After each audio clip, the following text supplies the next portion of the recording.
Now, I just briefly, when I met the Colonel, I was with Jerry Farber, the famous Jerry Farber. He took me to, what was it called? Dog? Family Dog. Family Dog, and introduced me to the Colonel.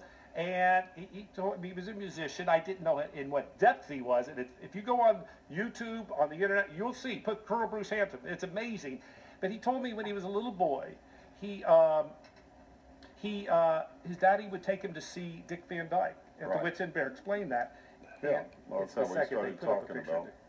Well, we used to go to the Wits End Players. Yeah. It was at Gene and Gabe's, which is Smith's old bar now, and it was like 75 cents to get in. Right. And you know, we would, my uncle would give Jerry Van Dyke illegal cigars. Right. Sell them for $1, and I was just amazed they'd give $1 for a cigar. You know? Right.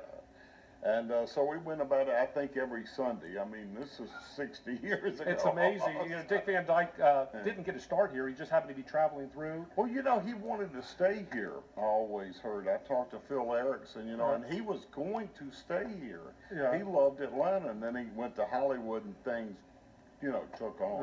I was very impressed, because he's always been a big hero of mine. Yeah, he's a good cat. Now, tell me how were you a musician as a child, as a teenager? I never have felt like, I mean, I wake up every day and I go, what am I going to do when I grow up? So I never felt like a musician. Or, I just show up, and, you know, Woody Allen said it best. He said, success is showing up.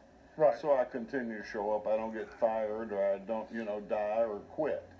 And so I continue showing up. At what age did you start doing music? I was 14, I think. I went to a gentleman brought me to a gig. His name was Harold Kelly, and he said, come sing. And I said, you know, that's like operating on bulls in Bulgaria. I had no idea what that meant. Right. And I got on stage, and I've repeated the story 100 times, but the first song I sang, it worked, and it was great.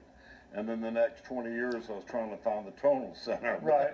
That first night, I said, this is it. Yeah. Just your speaking voice, I could tell, without hearing you sing, I could tell you have a singing voice. Oh, man. Very good.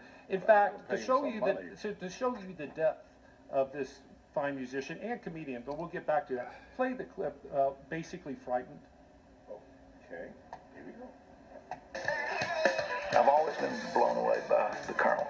I definitely think he's the father of whatever quote-unquote jam band or alternative scene there is. He's just a musical genius. He may well be the Vincent Van Gogh of rock and roll music. The eye of the hurricane, the distressed calm, is Bruce Hampton. Bruce is the 8th wonder of the world. Our jaws would drop just watching. It was definitely the most far-out thing I'd ever seen. I was always sort of a little bit afraid of him. I may still be. I'm basically frightened of moral turpitude. I'm scared of politicians who have no hobbies. He's something else, man. I love him. He is a short-stopper troubadour like myself.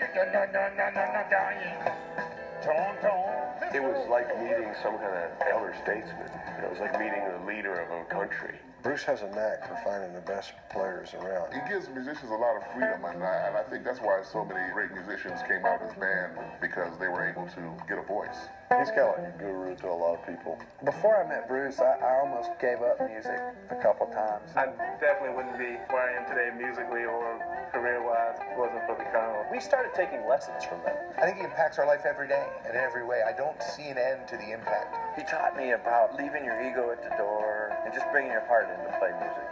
Never take yourself serious. That's so silly. Take what you do serious. And there's nothing more disgusting than seeing a serious musician. If I had never met Bruce, I'd probably be more of an egotistical jerk and a hell of a lot less of a musician than I am now. We all feel like we're his kids or we're his family. He's a musical father figure for sure.